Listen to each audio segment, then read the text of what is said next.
The views and opinions expressed on this program are those of the guests appearing on the program and do not necessarily reflect the views and opinions of 8 News Now or Nexstar Media Group. We don't fight for the neighbors, and who is going to fight for the neighbors? I'm fighting for the neighbors. I'm fighting for the neighbors. I'm fighting for you. You're not fighting for me. I am fighting for the neighbors, and the neighbors appreciate someone.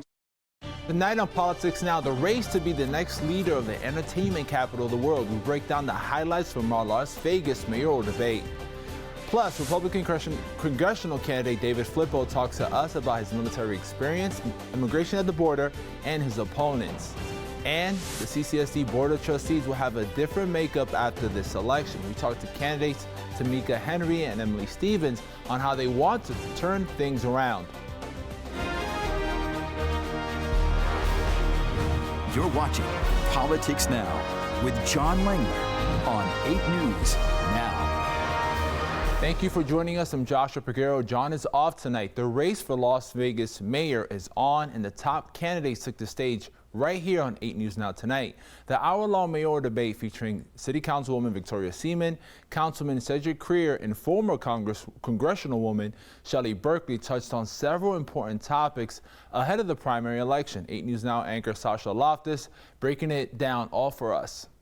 The leading candidates for Las Vegas mayor square off. The race is on for mayor of Las Vegas. The three frontrunners going head-to-head in the 8 News Now studios. So let's get started. Former Congresswoman Shelley Berkeley, City Councilman Cedric Creer, and City Councilwoman Victoria Seaman dove into several hot-button issues. The first, making housing in Nevada more affordable. I believe that people that are coming to Las Vegas now and are in Las Vegas want the same things that my family wanted. Seaman and Berkeley pushing on a plan to develop on federal land, and Creer moving to modernize older areas. They say you have to reach a homeless person 7 to 8 times before they'd be willing to take services. Up next, homelessness. All three candidates speaking on a need for services and an unidentified valley location dedicated to treatment and transitional housing. Some contention over the future of the Animal Foundation. Creer and Berkeley mostly positive, while Seaman, who has spoken out about the shelter in the past, continue to push for a shakeup once the current contract is up next year. We are going to buy back the shelter, and we are going to get a new partner that cares, that truly cares about animals. But the true discord came with a question over the city's ongoing legal battle over developing the Badlands Golf Course in Summerlin.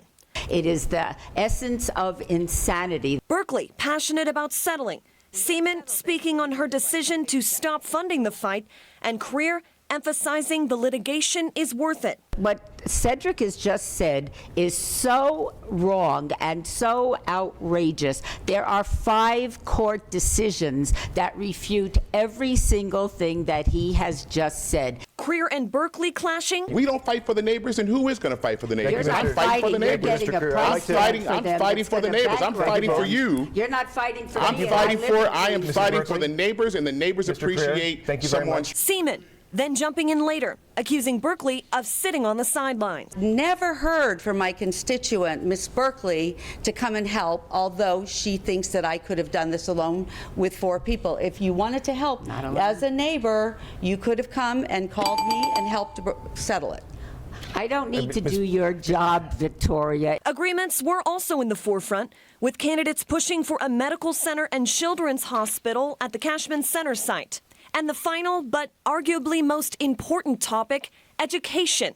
All three asked the age-old question, should CCSD be split up? The needs of Laughlin, the needs of Mesquite are not the same as the needs in Summerlin or Ward 5.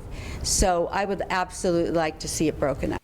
Seaman speaking on her previous efforts to make this move, with Creer and Berkeley insisting on a more detailed plan. There's never been a comprehensive strategic initiative plan that talks about what that looks like. All these discussions culminating into each candidate's call for your vote. All right, thank you, Sasha. Early voting started today for the June primary and runs until June 7th. You can vote at any location and do same-day registration if you aren't signed up to vote yet. Election day is on June 11th. It is a closed primary, meaning registered Republicans can only vote in the Republican primaries, and registered Democrats in the Democratic primaries. If you are registered nonpartisan, you can vote in the Las Vegas mayor's race and a few others. A few Republicans are running to challenge Democratic Congressman Stephen Horsford. This primary isn't as crowded. Only 2 candidates have raised any money. Former North Las Vegas Mayor John Lee has about $640,000 in cash on hand. David Flippo has about $290,000. Both of those are more than $1 million behind Horsford. Flippo is a former U.S. Air Force commander working in aircraft and maintenance and logistics. He works for BP Oil and as a financial advisor. He also ran for state assembly seat in 2022, where he lost in the Republican primary.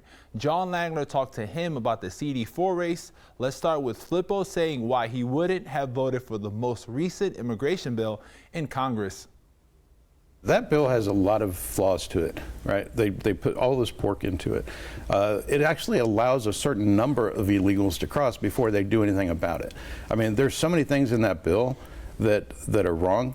When the President of the United States has the authority to shut that border down today, or at least follow the laws that we have now, right? We have laws on the books right now. If we just follow those, we'd probably be in good shape.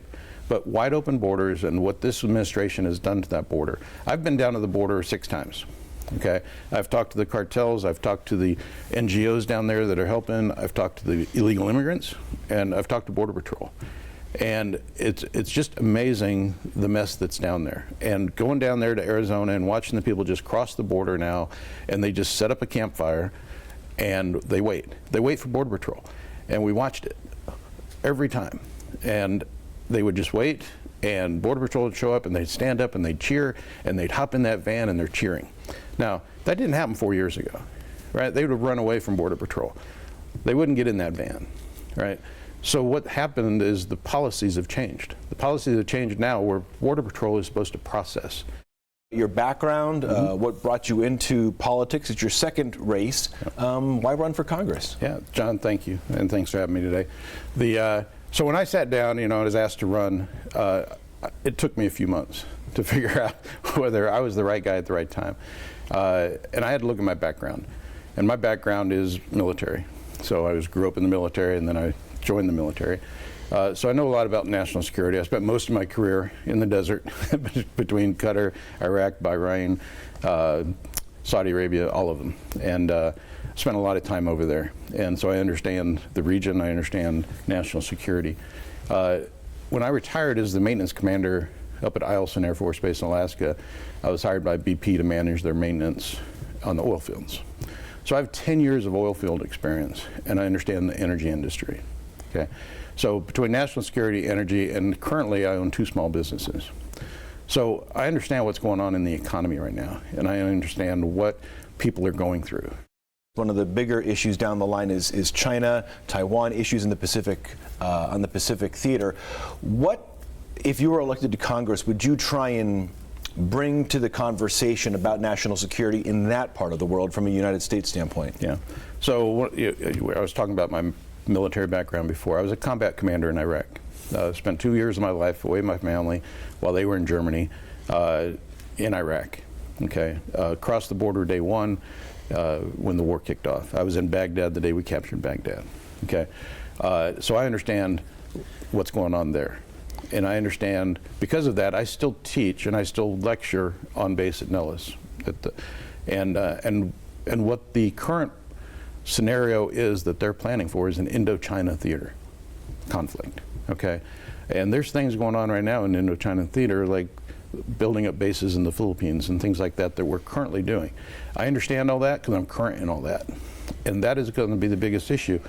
You obviously have to first get through the Republican primary. There's a couple other candidates, including former North Las Vegas Mayor, former state lawmaker John Lee, who recently ran for governor. On your social media, you take him to task pretty substantially. Just broadly, what do you think makes you stand out versus the other Republicans in your primary? So I've never been a Democrat, let me say that. John Lee has been a Democrat politician for 24 years, and he doesn't say that in his speeches, but it's the truth. And with that comes a voting record. And if you look at him and Stephen Horsford, when they served together in the Senate together, they were in the Nevada Senate together, John Lee had a more liberal voting record than Stephen Horsford.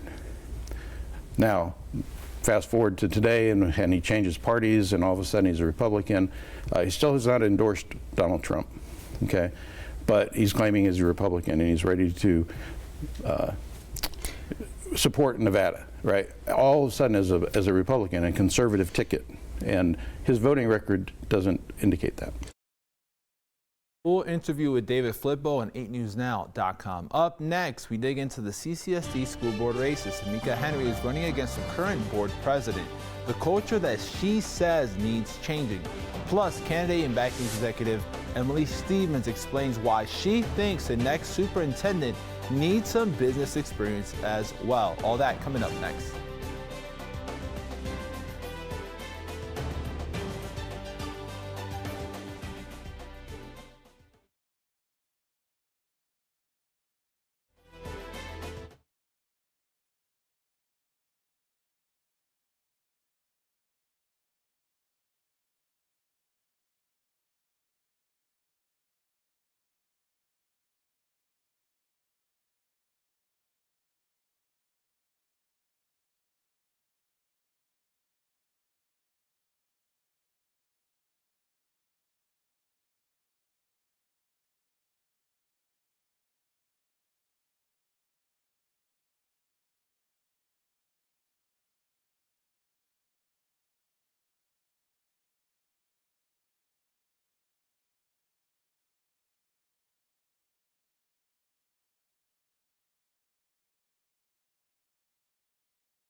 Welcome back to Politics Now. There are 4 separate races for CCSD Board of Trustees seats. Board President Evelyn Garcia Morales has several challenges. I sat down with one, Tamika Henry. She is the executive director of the Adobo Collective, which tries to tackle poverty. What things would you do differently than the current board president?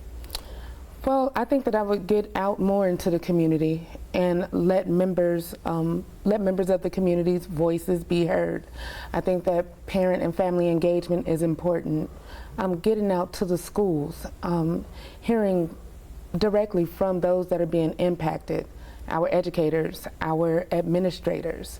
I think that it's important for families and community to have voice, and I haven't seen that happening consistently throughout District C.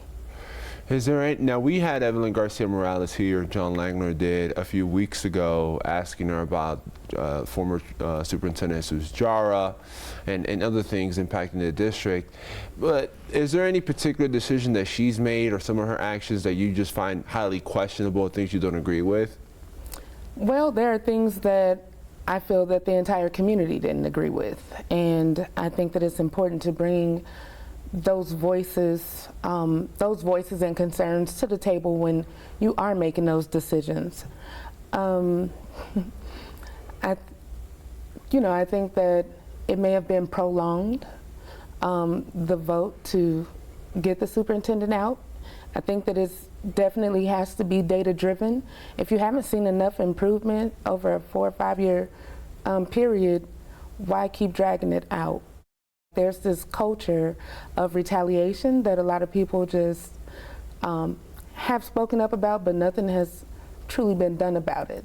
I've gone to a few of the school board meetings and talking about the data when it comes to suspension and expulsions, and I have several groups like LAVAPSI is one of them, and No Racism in Schools that'll call me and tell me about the suspension and expulsion rates and how disproportionate it is when it comes to, they call it heavy-handed against black children. What are your thoughts on seeing that data, and what would you try to do differently if you were trustee? Well, I think that it's important that we have diversity, equity, inclusion, and belonging trainings throughout our district. I know that they do that, but I think that it needs to be more intentional. I think that it's important that everyone that's involved with our students know about our cultures, how different they are, the way that our students react in certain situations. And not only that, just listening to our students when concerns are being brought to them. You know, I think that it's unfortunate, like when a child is being bullied and that child is also suspended with their aggressor for a cooling off period. Like, I just don't feel like, I don't think that a lot of things are being taken seriously in our throughout our school district consistently, and the push out of black and brown students does need to be reduced. What would you want to see in a new superintendent? What sort of skills, traits, background in a new superintendent? Thank you. Of course, I think having an education background is important, but also we are talking about, you know, multi-billion-dollar budgets that we are working with. So someone with a business background would be great. Someone who is willing to build relationships and collaborations within our community and within our political system as well. You know, this role is so broad, and we have to make sure that all things align to make sure that we are having greater gains and outcomes for our students. An open seat that will have a new board members in District A, currently held by Lisa Guzman. I sat down with Emily Stevens, who is running for that seat. She is the Vice President of Business Development for SCE Credit Union. Why you decided to run? Well, there's a lot of reasons why I decided to run. Mainly, you know, there's definitely a lot of things that the community is voicing that they would like to see change within our school district. I personally have always wanted to get more involved in the community and give back. It's been a little challenging to do that in the past because I'm a single mom and raising two boys who are, by the way, in the school district. But they're older now, and so now that I can, I have a little bit more time to do that, I've decided to run. I also want to be the kind of candidate that I think we need. I have struggled in the past with getting excited about candidates, mostly because it often feels like people running, not all people, but some people who run for these board positions, sometimes it's more self-interest than it is representation of the community, representation of kids, families, teachers, parents, you know. And so for me, I really want to be somebody who's just going to be out there in the community listening and representing the folks in my district as best as I can. What would you have done if you were a member of the school board trustee under Superintendent Jesus Jara's tenure? So there's a lot of things that a trustee is responsible for, but one of the main things is the hiring and or the firing of a superintendent. But another part is accountability. A board is supposed to be the group that holds that leadership position accountable for the strategic initiatives that were set. So there was, if you were to go online, you could see CCSD's 5-year plan. That was something that they did together. And, you know, he was supposed to be held to that. He works with the board to create the strategy, and then he's supposed to go work with his teams to implement that plan so that they can see the effects of those changes and that growth. Some of the things were done, some of the things were not done. I would have wanted to see more accountability. I believe it would have been great if the board had been more direct and said, hey, these things were said that were going to be done and they're not. So if you can't move this forward by this time, then, you might be removed or whatnot. The new superintendent, the one that the trustees that hire him, might not be his bosses come January. What are your thoughts on that? I think it's irresponsible. I think it's incredibly irresponsible. Like, most of the time, when a CEO comes into a large organization, they inherit their board, right? In this scenario, you're going to have a brand new board inheriting a leader or a superintendent that they didn't necessarily pick, right? They didn't vote them in. They don't know, maybe they don't know as much as the current board. And I find that to be irresponsible. If you know that you are not going to be the one holding this person accountable, you are not going to be the one strategizing with this leader about how to make improvements in our school district, you're just going to hire them and then bow out. I find that to be very irresponsible. I think they should wait. And finally, what would you like to see in a new superintendent? I think there's two possibilities here. So hear me out. I think one of the biggest issues right now with our school district is the culture. So when you talk about recruitment, retainment of teachers, that's a big part of it, the culture. If you go to any of the meetings, you'll find that a lot of parents, a lot of families, and the community as a whole is very distrusting right now of our school board. Now, both of those full interviews are on 8newsnow.com. Now, for both races, the top two vote getters move on, or someone who gets 50% wins outright. He promises an endorsement soon. What Donald Trump had to say this week about Nevada's Republican Senate primary race. Politics Now will be right back.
You're watching Politics Now.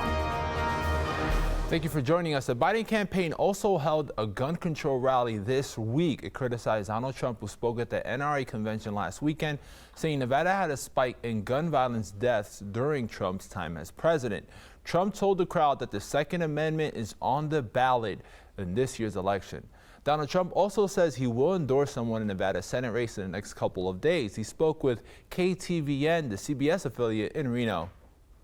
I've seen polls where Sam is leading actually by quite a bit, so I haven't heard that it's a tight race. I like all of the candidates, frankly, including Marchant. I really like him. I'm going to be making an endorsement over the next couple of days, but it looks to me like Sam has got a pretty good lead. I'm speaking here from just a small amount of knowledge. I do study that race. It's an important race, and you have good candidates. Trump will be back in Las Vegas soon. He has a high-dollar fundraiser scheduled here for June 8th. We will be right back.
Welcome back to Politics Now. One last reminder that early voting is now underway. You can vote at any voting location or drop off the ballot you receive in the mail at any location. If you haven't registered, there is same-day registration in Nevada as well. Now, thank you for watching Politics Now. You can stay up to date on 8newsnow.com and catch us right here every Saturday night. Have a great night.